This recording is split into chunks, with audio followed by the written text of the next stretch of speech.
Today, magluluto po ako ng fried rice, bacon, corn, egg, onion leaves, and cabbage, and sausage, then black pepper, salt, and oil. Then, ayan po yung bawang. Start na po natin. May lagyan po natin ng oil din. Egg. I-fry po natin muna ng konti siya. Hanggang sa maluto siya. Ayan. Unahin muna po natin ng egg.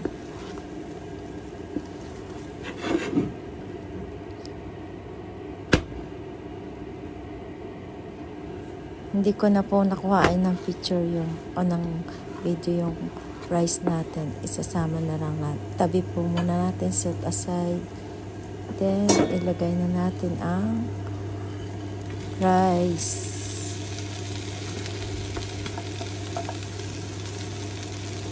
Halo-haloin po muna natin siya. Yan, i-mix na natin ang egg na ating ini-fry. Yan na po siya.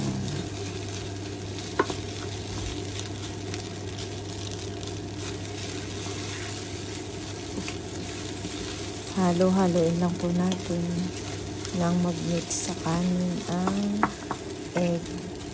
Then, lagyan po natin additional konti ng oil. Ito na po, ihalo na natin ang bacon. Bacon na in-slice po siya lang ng maliliit.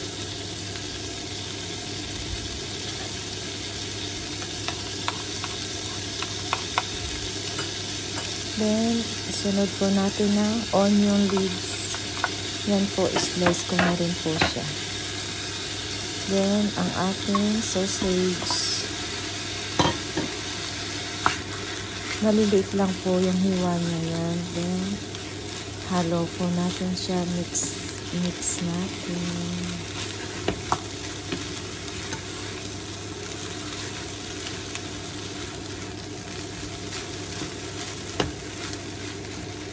Tapos natin pag mix na, lagyan po natin ng salt and pepper. Yan lang po panlasa na inilalagay ko. Depende na po sa gusto niyo pang additional na kung anong gusto niyo ilagay. Pwede din pong lagyan. Ako hindi ko na nilagyan ng bawang. Pwede din naman po natin lagay yung bawang.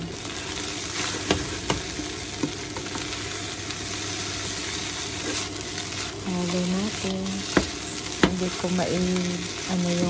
ang bigat ng kawali.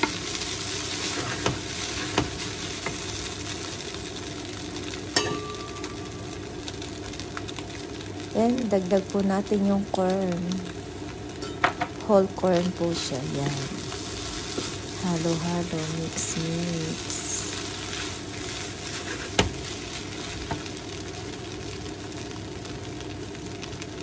Then, additional po natin ang slice na cabbage, repolyo. Maliliit lang po siya. Ganyan lang yung slice niya. I-try niyo po siya at masarap. Kung ano po mga nasa ref niyo, pwede niyo ilagay lahat din dyan. Sama-sama.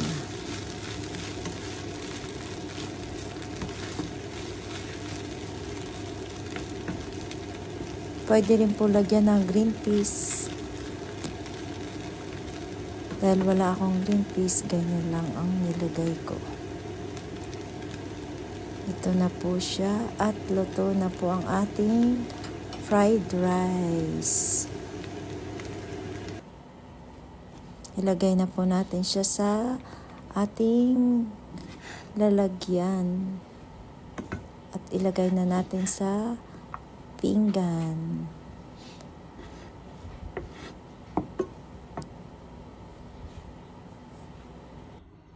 Ito na po ang ating fried rice. Thanks for watching. Thanks po sa mga subscriber, mga members and friendship ko. Merry Christmas everyone. God bless us all.